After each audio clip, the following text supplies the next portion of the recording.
Imagine how different life would be if people were truly honest. Give you an example. Let's say you meet somebody and they tell you something like, I want you to know right now, I don't like having sex. I'm really not into it. And if me and you get a spot together, there's not going to be a whole bunch of freaky stuff going on at nighttime. No. As a matter of fact, we probably be sleeping in different rooms so that you don't be tempted to roll over and disturb me in the middle of the night.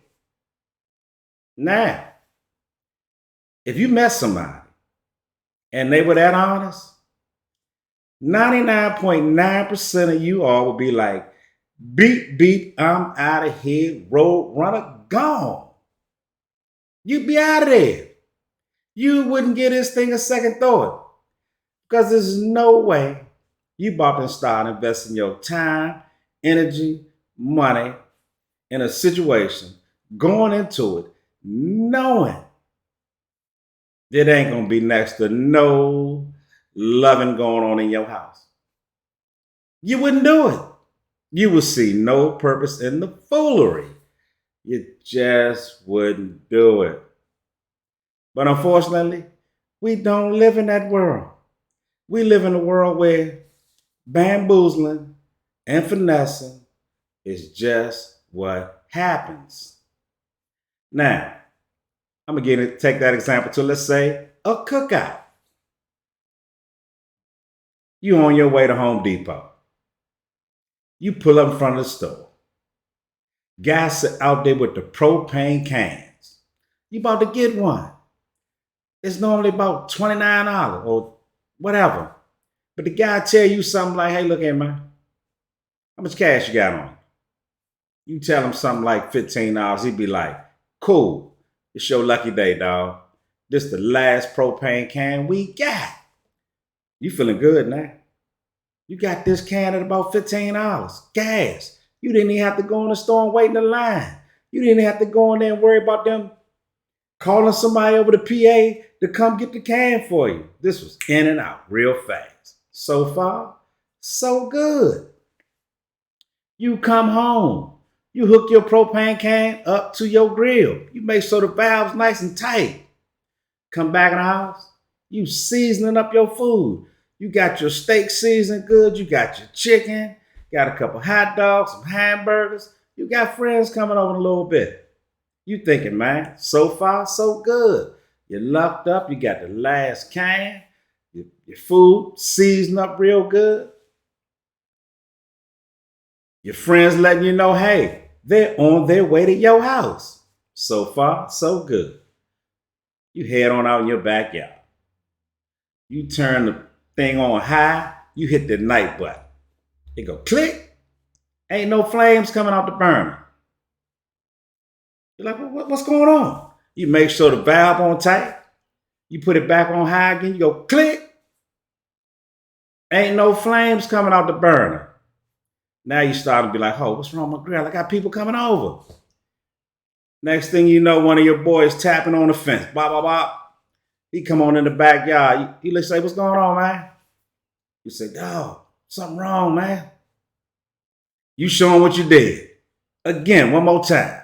Put it on high. Press the thing. Click.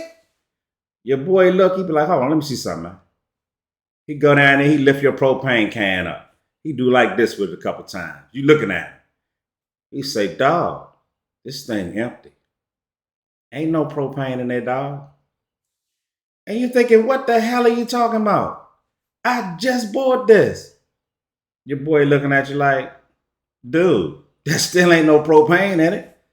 That's why it ain't coming on. You like, man, the thing empty. It's light as all hell. You can't even get enough propane can. That was the last one. And that was empty. That's like being in a sexless relationship. You're paying for things and you're getting next to nothing in return. And the real hard show is, if it was a hard show, let's say a nightmare at nighttime, at least you know that part of the dream where you fall off the cliff, you can open your eyes up real quick and get out of there. For the sexless relationship, you just might be stuck for a while. Y'all might have kids together. You might have a house together.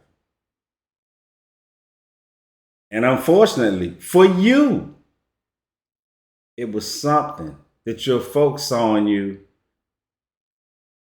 over time that she realized, I can get away with doing nothing.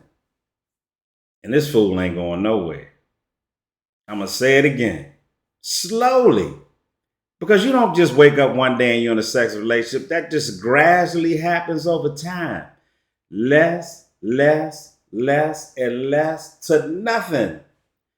That's how that happened. But it was something about your personality.